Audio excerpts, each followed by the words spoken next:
Hello, welcome to Diary of a Creator. I am Victoria, the Soul Led Career Coach, and this is a channel for ambitious, freedom seeking souls like me who refuse to settle for the ordinary. So, if you are feeling stuck in a career or life that no longer fits, you're starting to question your path and you're craving something more freedom, more alignment, more joy, then you are in the right place. And if my content resonates, I would love it if you could like, share, subscribe, follow. It just helps me to reach more souls who need this message. In today's episode, I'm going to be speaking to Albany, who is a psychosomatic healer specializing in women's love coaching. Welcome, Albany. How are you? Hello, I'm so good. Thanks for having me. You're very, very welcome. I'm so glad to have you on. So, if you just want to give the audience a quick introduction to yourself, your journey. Hi, everyone. So happy to be here. I am Albany from Alchemy with Albany. I have been a healer for over 7 years now, collecting many modalities along the way, as healers do.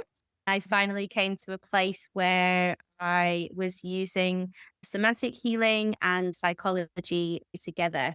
So I'm now a psychosomatic healer using primarily breathwork, energy medicine, shamanic healing, and a lot of neuroscience and psychotherapy. I specialize in helping women heal their hearts from breakups, from divorce, from toxic patterns in relationships, and also mainly helping women that want to achieve their best, highest relationship of their dreams. I specialize in the feminine, masculine energy pieces, deep healing, and self worth and self concept work to get that for them. Amazing. Very key for today. So, you've been a healer for 7 years. What were you doing before you stepped into being a healer? So I started out as a teacher. That was my sort of biggest part of my career journey. And I also, before that, was in hospitality and that kind of world. I was doing a lot of healing things on the side as a hobby healer and little bits here and there for clients. I got really into tarot and Reiki. That was my gateway into the healing world. Yeah, that's how I started out. Mhm. Yeah. So, would you, I guess, has spirituality always been part of your journey?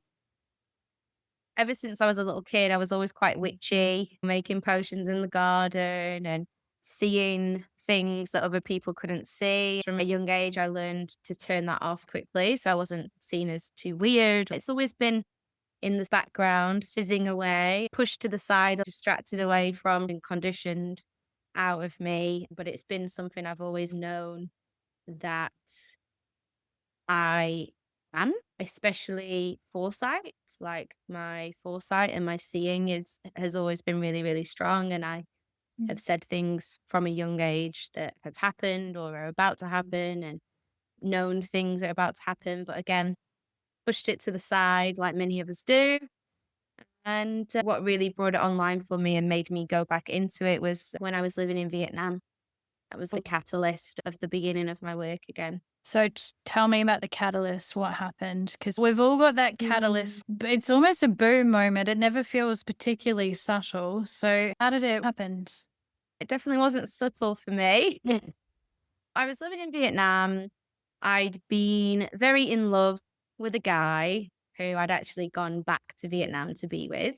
I felt like everything was going great. We'd actually broken up this, before we got back together. And that was kind of my beginning heartbreak where I started to feel a lot of these triggers and wounds coming in and up.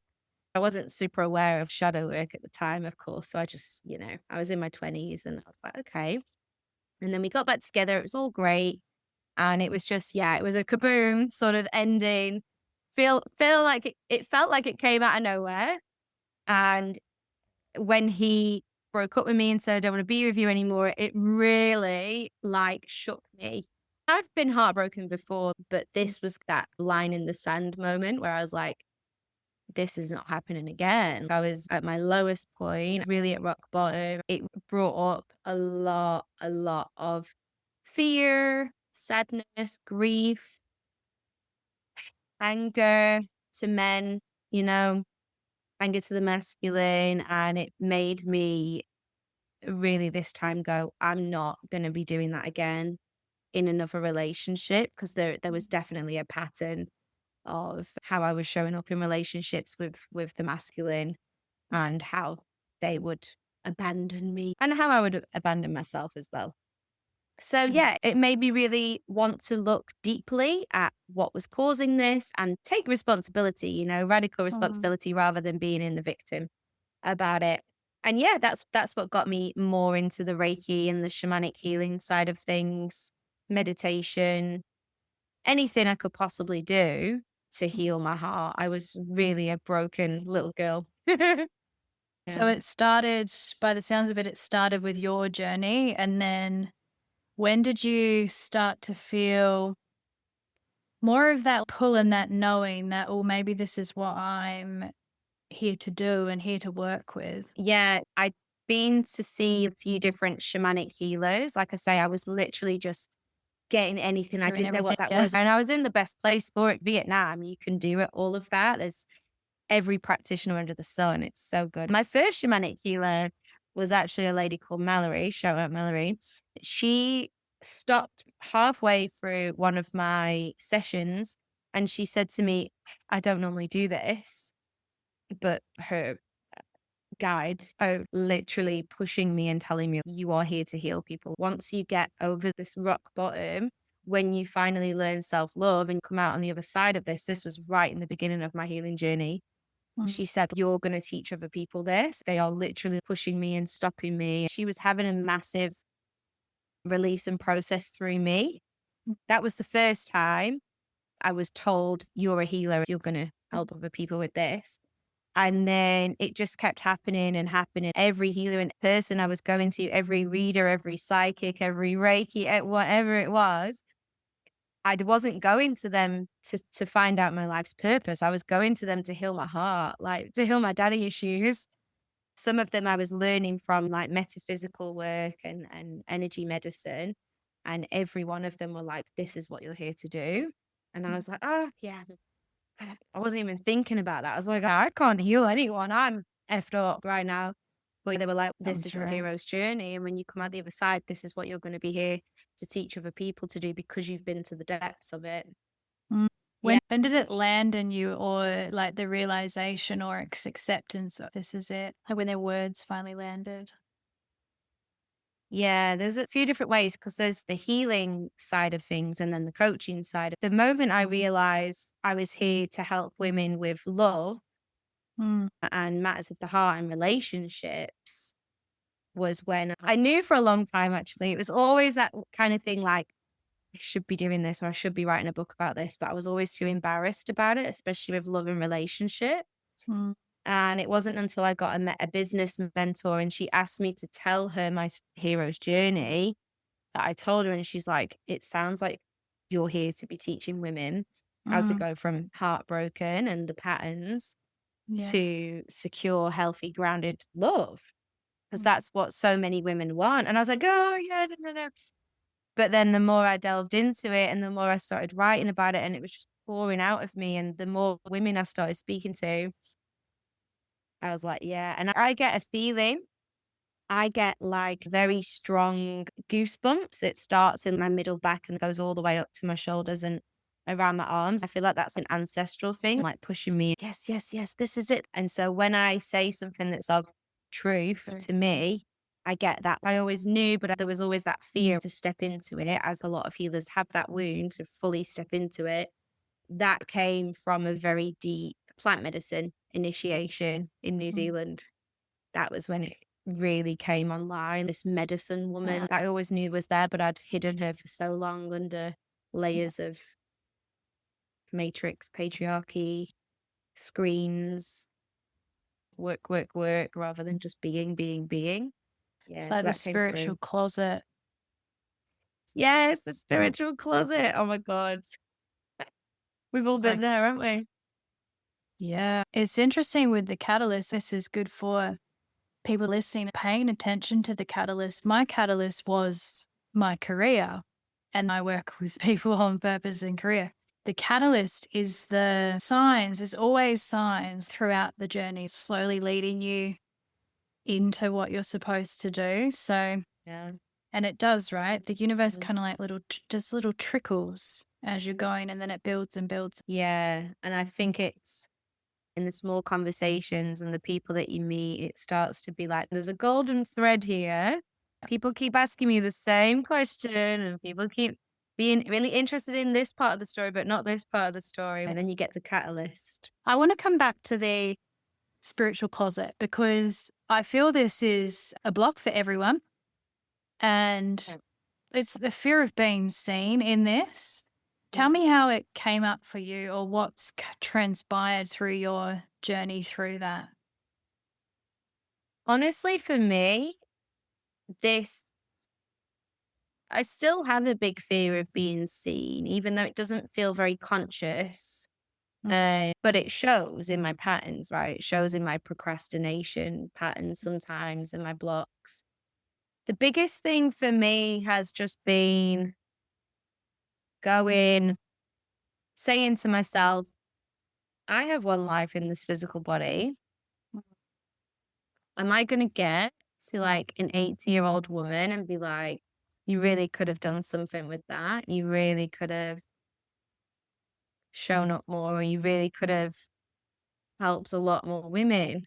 Mm, You have a literal phone in your hand that is the portal to so many people's field, soul, whatever. yeah, And you're at a time in the world where it's literally free to get your message out there. true.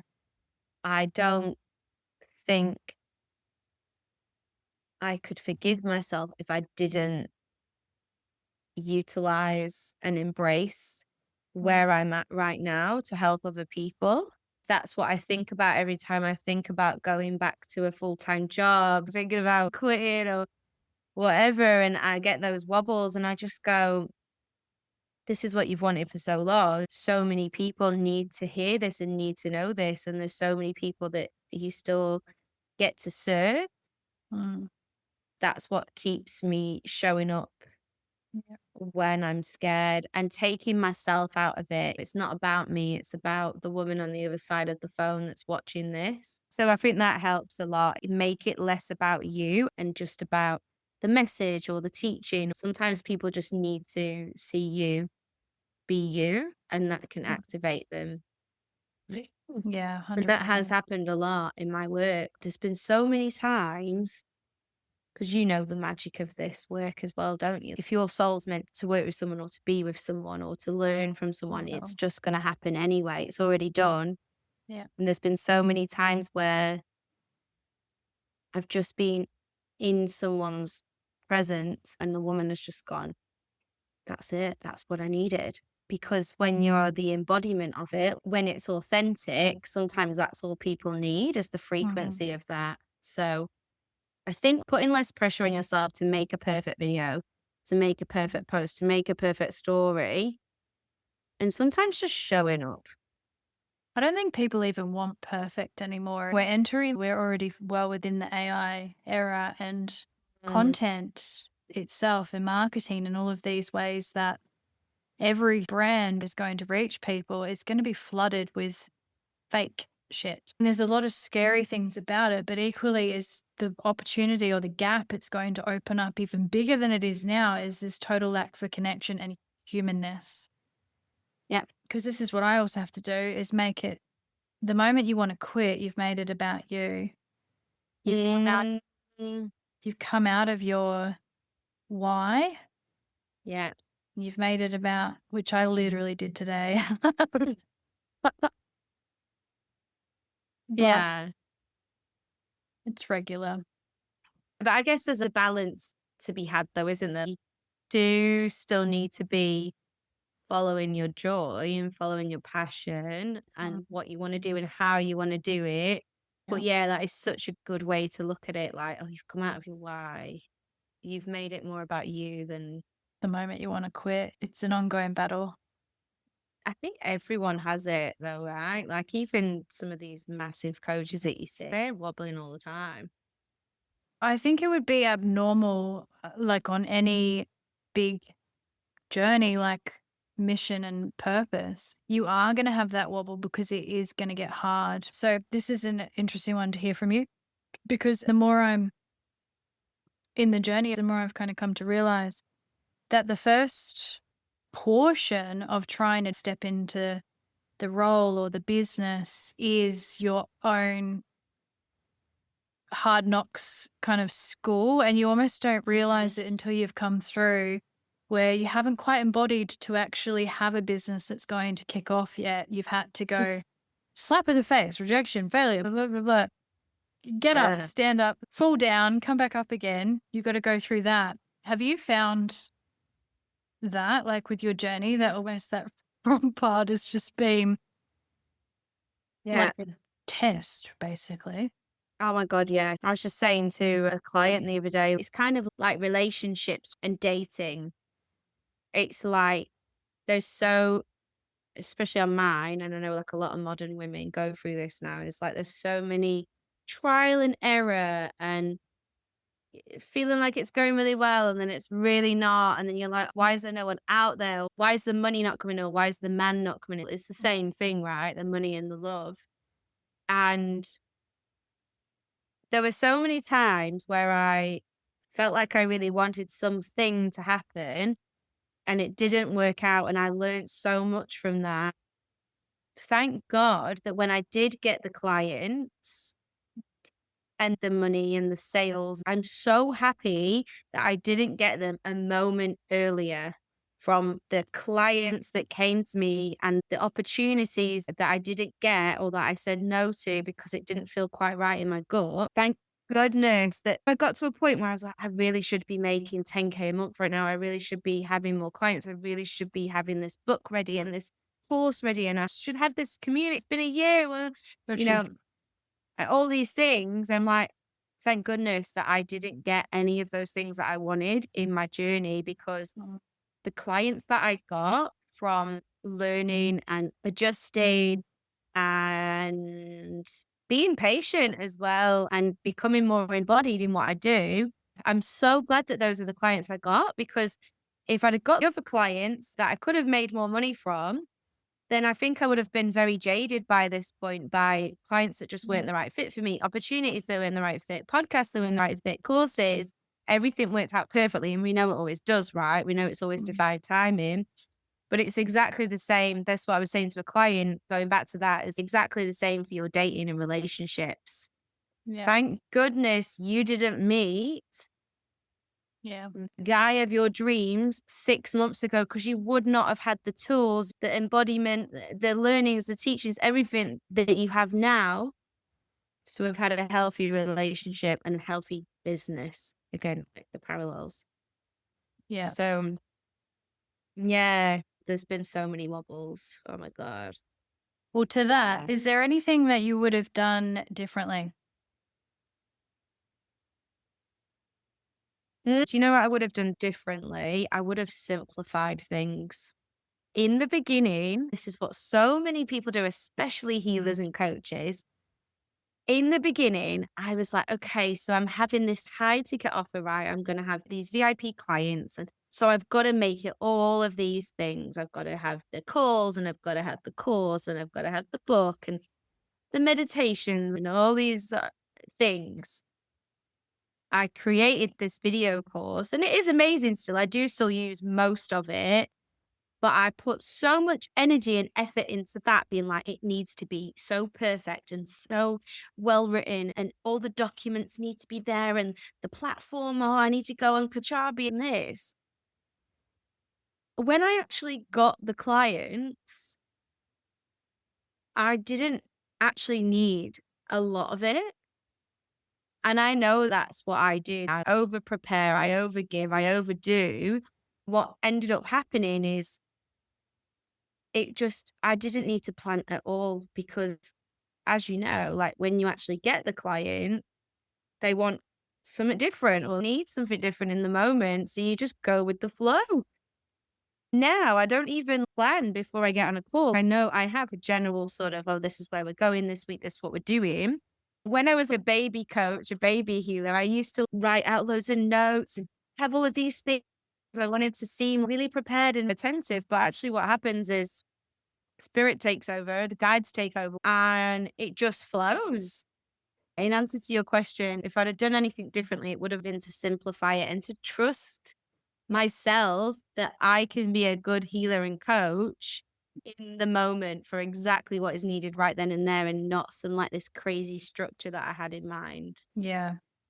Yes, keep it simple, stupid. I think it's like also perfectionism. Perfectionism is such a strategy of the ego. It keeps us very stuck from moving at all. But I always say clarity comes from momentum. It doesn't come from thinking your way into it. You just have to Exactly. start moving. Exactly. And that's actually your clarity journey was what got me writing my book, actually. Ah, I didn't know that. Mm, yeah, because I did like the journey, like the A and the B when you go through the forest.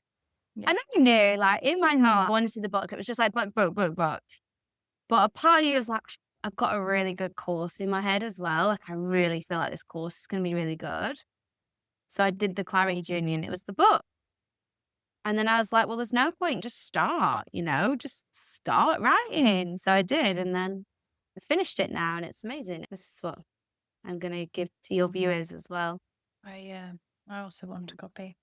And that's the other thing is like, I've definitely noticed it on myself. We're very intuitive. We often know what we're supposed to do, and then we Mm. delay the action off of it. And so to momentum, like where are you now with your path, your business? Most of the clients come to me because they want help with finding a dream relationship. I have a framework, a blueprint of what I did and how I do it. There's a bit of a structure to it.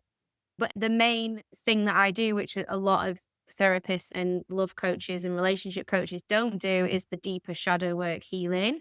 We always start with the clearing out. And what has been happening with all of my lovely clients that come to me for love and relationship guidance, a lot of them have become more psychic and more intuitive. Number one, we're exchanging codes. I definitely have psychic codes because I'm so much more confident with them now. Everyone has them. They just need to be more confident using them. The confidence codes, the clarity codes, but also just that like from options that these women have carried for decades, Mm, lifetimes, they naturally become more open, flowing, and more clear for like messages and intuitions to come through. So, in answer to your question, momentum, it's been feeling like to go into like helping women open their channels through clearing alongside confidence, self worth, using your voice. So that's a big one of mine as well, like voice yeah. activations.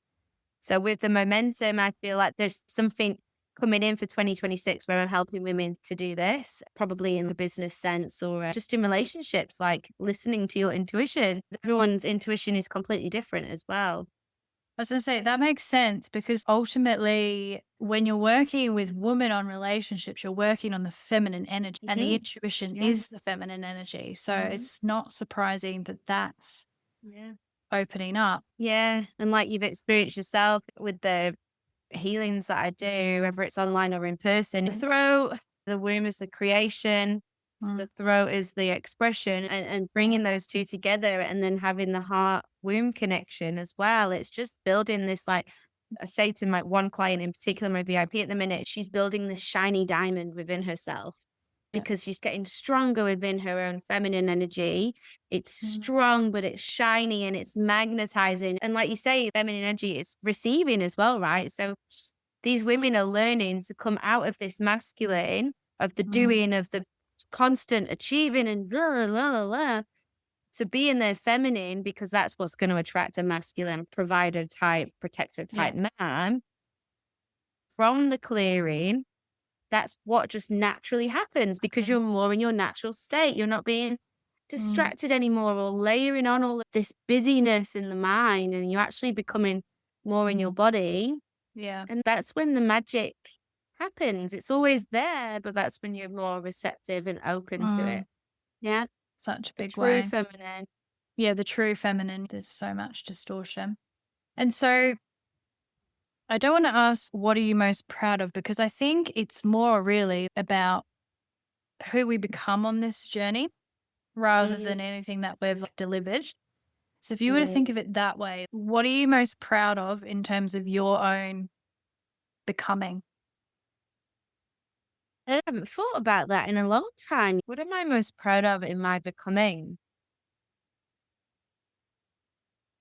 Using my voice more, using my voice more in a truth telling way, in an openness way, in a caring way, in an expressive way, singing, speaking, writing, and the effect that that has on other people, Mm, especially women, just from being more me. I never used to think much of it. And I'm a good singer, but I'm not the most amazing, unique singer in the world. But something about a woman using her voice naturally and confidently, it just activates other women. So I yeah. think just taking those little and big steps out of my comfort zone each time, because again, I don't do it for me. When I get up and sing on karaoke or on the stage or do a Mm, video, I'm not actually doing it for me. I'm doing it because I want other women to be activated and start using their voice. I think that's what I'm most proud of. So yeah, yeah. thank you. It's a good question because that's ultimately where the shifts are, is in who you become in the process. And it's not tangible thing that I've achieved. It's just something that I've become and I've remembered and reclaimed. It has Yeah. been a very similar journey to my love journey, Mm, where I used to go on stage a lot as a kid, right? Sagittarius, and dance, but I would never sing. Like I was so ashamed and embarrassed and scared of my voice. mm, And it wasn't really until 2017 that I started doing it, and it was so scary for me, but I just had to do it because I was like, I don't want to be an 80-year-old woman on my bed going, God, I could sing and I never showed my voice. I never yeah. sang that song. And it's been very, very similar, a similar journey as my love journey is finding my voice, using it and pushing myself a little bit each time past that, Point. the threshold. That's the tricky part, which might lead into my last question. If you were to be speaking to the women who are listening, Mhm. who either could be on like the edge of the cliff or maybe somewhere similar to where you are, where you're already well off the cliff, but there's many cliffs that come. What would Mm. your advice or words of encouragement be for them? Oh, just this thing again of you only have one life in this physical body. Imagine yourself. So there's two ways, right? Imagine yourself as the 80-year-old woman laying on your bed. Maybe your body's not quite what it used to be. Imagine what you would say to your granddaughter if Mm, she asks you, do you regret not doing anything in your life? Or when you were young and you had more energy and more time, that's what moves me to take that little step every day towards something. And then you can also look at it as, what would your little girl do? Future pace to the future of older you, but also look back at younger you. What would she want you to be doing right now? yeah. 7-year-old you, would she want you to be scrolling on your phone and not, going out and dancing or painting or doing that thing? Mm, It's like, that's what moves me. I don't want to regret it not doing it. mm. And I also want to make my little girl proud. 'Cause she's the one that feels the trap, really. That Yep. would be my motivator to say to women. But also, another thing I would say is stop thinking that other people care about you as much as they Mm, do. It's a good and a bad thing, right? It's an oxymoron. People actually don't care about you as much as they think you do. And that's really liberating. yeah. You think people are watching, you think people are judging you. If they are, so what? Then they're not your people. I Actually just care more about themselves. all judgment is just internal perception anyway. If they're going to Yeah. judge you, it's not actually about you. They're just aiming it at you. Yeah. It's like their own little bit of hurt looking out. 100%. And I was just thinking about it today. It came up in a conversation like, you can't win anyway. I've had people unfollow me and unfriend me on socials because they've been like, you're too happy. I don't want to see like you living your dream in Bali. I've had that. And then I've had people message me and go, oh, I'm sorry, I had to unfriend you because I have to admit, like, I'm jealous and I just don't like seeing your stuff. Like, I'm miserable. And then I've also had people be like, this was a few years ago, like, Albs, do you really have to like talk about like Palestine or, do you really have to talk about emotions so much? Do you really have to talk about politics so much? Do you really have to make things so dark all the time? So I get people that are like, you're too bright. I need to delete you from my life. Please stop shining your light so bright and being so happy. And then I also have people being like, I've deleted and unfollowed you because I don't like that you bring darkness into politics and feminism. And I'm just like, Yeah. and it used to really upset me because I'm a human, but now I realize it's their perception, like you say. You've triggered a gap in them, and that's why it's so Yeah. triggering. People always make up stuff that you haven't even actually said. It's just your own Yeah. stuff. There was one theme I used to see a lot when I used to be a lot more vocal online about politics and feminism. I used to always see a theme running through women of a certain generation, like my mum's age, the boomer generation of women. Used to be like, oh, it's not so bad, darling. You don't need to talk about this. I thought, oh, it's really interesting. Something sparked in me when you said they don't like it because they're not free.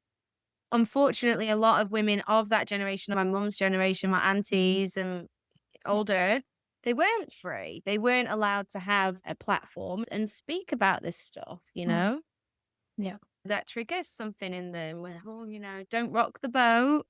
And Just be there's something happy. about the feminine being free that Yeah. is triggering because they weren't able to. And I don't believe they really were able to. They really weren't given the chance. Yeah, put up and shut up kind of vibes. Yeah, I mean, think about it. How many women of that generation do you know that are actually relaxed?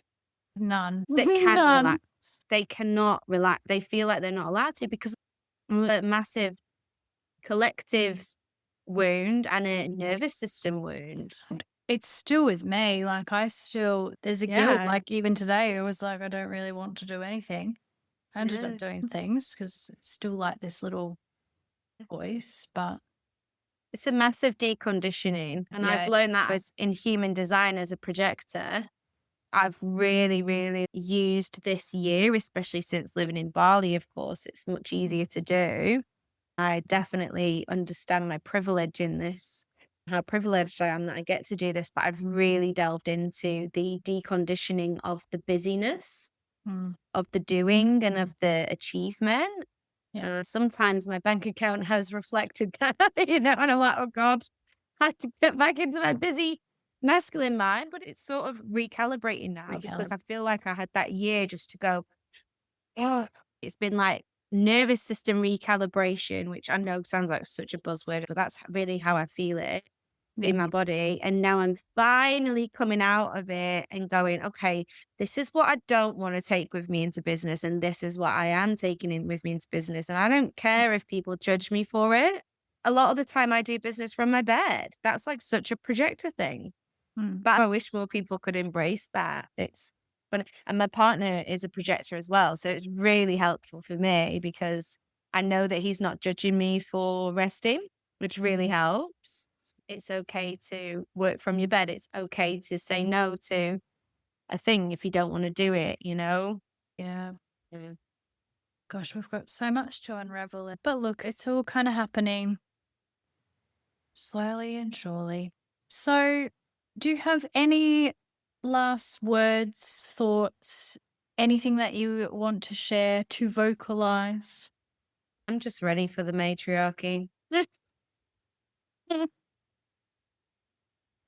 That's what I'm here for, you Do you know? think it's in our lifetime? I'm not sure, It's hard to know because everything is speeding up so quickly and going at such a fast rate. but Feel both like yes. I feel like 2027, I keep hearing a lot of spiritual people talk about 2027 and how it's yeah. yeah, I feel like something big is coming in. Realistically, I don't know about the matriarchy in my lifetime, but I don't know. Kids lifetime. I Yeah. would like to think so, but like you say, we've got all these amazing Scandinavian countries with female leaders, and a lot of it is going really well for them. Mhm. And then on the other hand, we've got very patriarchal systems still and capitalist systems that just seem to be getting worse and worse. I mean, we've got a trillionaire now in the world who needs $1 trillion. The thing is, the solution to world hunger, they could solve that overnight, but they don't want to. It's the same with a lot of health as well, isn't it? Right. Oh, well, like, yeah, like imagine if you had $1 trillion, you could probably go and pay off every single healthcare system so that, like, I couldn't believe some of the stories coming out of the US when people have really like life threatening and then they all end up. Did you see that reel of the old man who's 88 years old and he was working in a supermarket and then did you see that? Was Where it they the came Aussie and then guy? The no, Aussie he's guy came American. and gave Oh, yeah, yeah, no, he yeah. was American, but the Aussie guy gave him the money. Yeah, I He did. was retired and General Motors went bankrupt and is now back open. Yeah. Took all of the money, then he was in And he debt was from a the veteran. healthcare. That doesn't surprise me, honestly. But I do like watching those videos. They're a really good hope core. Hope scrolling. I love happy crying. It gives me a lot of satisfaction. Mm, I happy cried on yeah. that one. Oh, I While love watching those fundraiser videos. It's very good. Good for the yeah, soul. Good for faith in humanity again as well. yeah, Yeah. yeah, yeah. Mm, We've got yeah. this. Yeah, I think that's my main thing that I want to say. It's really been on my mind a lot. So yeah, I feel like that's gonna really seep into a lot of what I do. I mean, it already Yeah. does, but Yeah. I'd like to be more vocal about it in the positive way, like not in the misandrist way, in the No. it's time now, it's at one point we did have a matriarchal society, and if patriarchy works, then it wouldn't take violence to uphold it and oppression to uphold it. I think this is where people get confused with the feminine power push and they almost want to do it without the masculine. It's like that doesn't work. You're Yeah. just flinging the pendulum the other way. Two wrongs don't make a right. They don't cancel each other out. We've got to work together. If Yeah. you think of a collaborative, unified energy, the feminine energy is better to lead the vision on that. Not necessarily like the implementation, but the Yeah. vision of it. With the matriarchy, it's not like there'd be so much polarity like there is now. There wouldn't be violence and oppression off the other side. It would be collaboration and creation. Yeah. Well, And the only other thing but for anyone watching, I would love to offer you access to my ebook. It's something that has been on my heart for a long time. It's basically just a little bit of my story and how I help women. But I've also broken down what I do in my private mentorship and given you the blueprint. So it's like 7 rituals. They're very modern and easy to do, based in psychosomatic healing. There's a dating manual to go with it as well, but I'll just give you the ebook for now. If people want the manual as well, they can do that. I normally sell it, but I feel very called to give it to your community. Yeah. amazing. Mhm. I'm going to put the links to that and to your Instagram. Just DM Albany through Instagram. Thank you so much for coming on, from sharing your journey. These stories always inspire those that feel on the cliff and not quite trusting themselves. It's hard, but if you don't try, you never know. If it's really on your heart, stop ignoring it. It will keep coming to you until you Yeah, listen to it. And, you don't want to end up being that 80-year-old woman and wishing you'd done it when you had the chance. Yeah. that's a good analogy. And work with Vic. She's amazing at helping you get the clarity and and the grounding and the tools and everything that you need to enhance your intuition and just know what you want to do. It could save you years. Awesome. Thank you so much.